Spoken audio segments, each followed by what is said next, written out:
कृष्णाय नमः। कथा प्रारंभ होते सुनो वीर हनुमान, आसन अपना आयो तेज पुंज बलवान। ओम श्री परमात्मने नमः। 14वां अध्याय।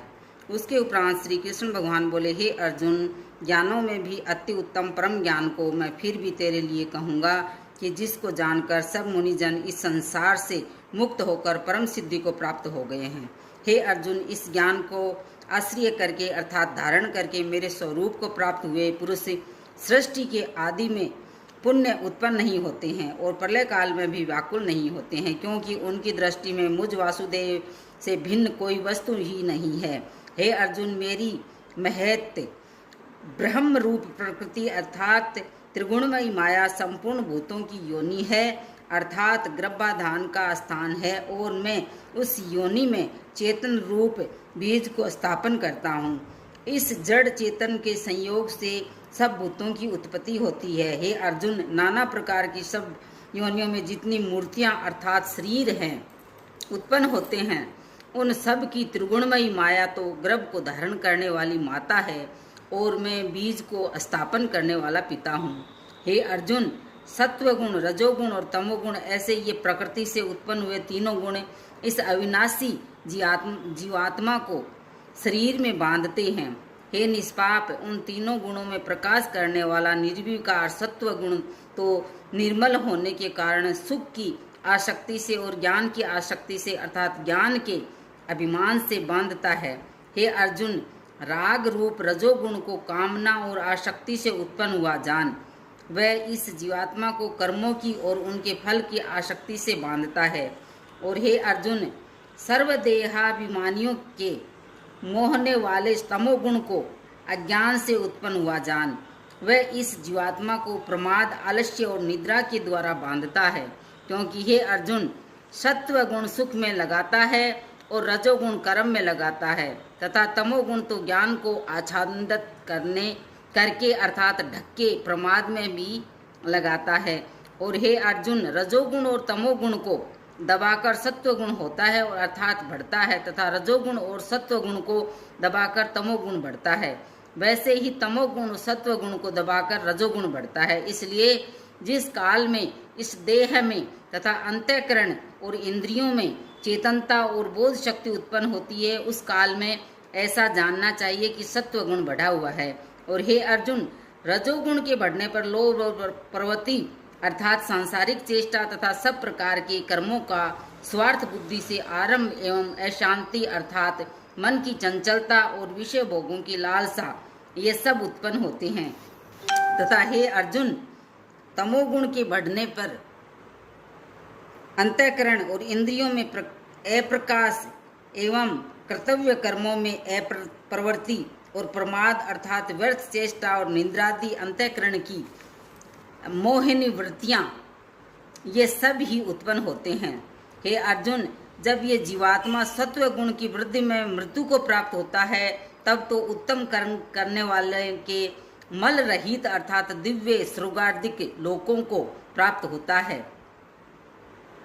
रजोगुण के बढ़ने पर अर्थात जिस काल में रजोगुण बढ़ता है उस काल में मृत्यु को प्राप्त होकर कर्मों की आसक्ति वाले मनुष्यों में उत्पन्न होता है तथा तमोगुण के बढ़ने पर मरा हुआ पुरुष, कीट, पशु आदि मूढ़ योनियों में उत्पन्न होता है, क्योंकि सात्विक कर्म का तो सात्विक अर्थात सुख, ज्ञान और वैराग्य आदि निर्मल फल कहा है, और राजस कर्म का फल दुख एवं तामस कर्म का फल अज्ञान कहा है।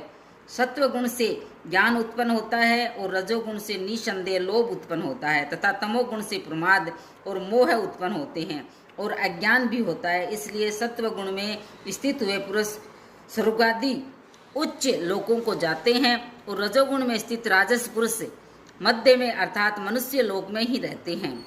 एवं तमोगुण के कार्य रूप निद्रा, प्रमाद और आलस्यादि में भी स्थित हुए तामस पुरुष अधोगति को अर्थात कीट, पशु आदि नीच योनियों को प्राप्त होते हैं। हे अर्जुन, जिस काल में दृष्टा अर्थात समष्टि चेतन में एक ही भाव से स्थित हुआ साक्षी पुरुष तीनों गुणों के सिवाय अन्य किसी को कर्ता नहीं देखता है अर्थात गुण को गुण हो गुणों में बरतते हैं ऐसा देखता है और तीनों गुणों से अति प्रिय सच्चिदानंद घन स्वरूप मुझ परमात्मा को तत्व से जानता है, उस काल में वह पुरुष मेरे को स्वरूप को प्राप्त होता है। तथा ये पुरुष इन स्थूल शरीर की उत्पत्ति के कारण तीनों गुणों को उल्लंघन करके जन्म, मृत्यु, वृद्धावस्था सब प्रकार के दुखों से मुक्त हुआ परमानंद को प्राप्त होता है। इस प्रकार भगवान के रहस्य युक्त वचनों को सुनकर अर्जुन ने पूछा कि हे पुरुषोत्तम, इन तीनों गुणों से अतीत हुआ पुरुष किन किन लक्षणों से युक्त होता है और किस प्रकार के आचरणों वाला होता है?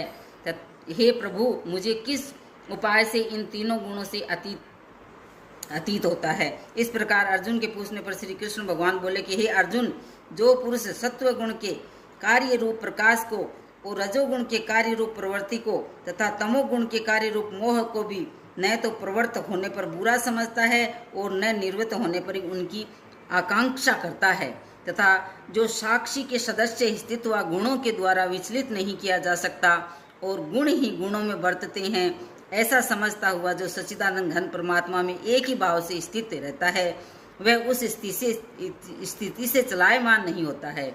जो निरंतर आत्म भाव में स्थित हुआ दुख सुख को समान समझने वाला है तथा मिट्टी, पत्थर और स्वर्ण में समान भाव वाला और धैर्यवान है, तथा जो प्रिय और अप्रिय को बराबर समझता है और अपनी निंदा स्तुति में भी समान भाव वाला है, तथा जो मान और अपमान में सम है एवं मित्र और वैरी के पक्ष में भी सम है, वह संपूर्ण आरंभों में कर्तापन के अभिमान से रहित हुआ पुरुष गुणातीत कहा जाता है। और जो पुरुष अव्यभिचारी भक्ति रूप योग के द्वारा मेरे को निरंतर भजता है, वह इन तीनों गुणों को अच्छी प्रकार उल्लंघन करके सच्चिदानंद घन ब्रह्म में एक ही भाव होने के लिए योग्य होता है। हे अर्जुन, उस अविनाशी परब्रह्म का और अमृत का तथा नित्य धर्म का और अखंड एक रस आनंद का मैं ही आश्रय हूँ, अर्थात उपयुक्त ब्रह्म, अमृत, अव्यय और शाश्वत धर्म तथा एकांतिक सुख, ये सब मेरे ही नाम हैं, इसलिए इनका मैं परम आश्रय हूँ।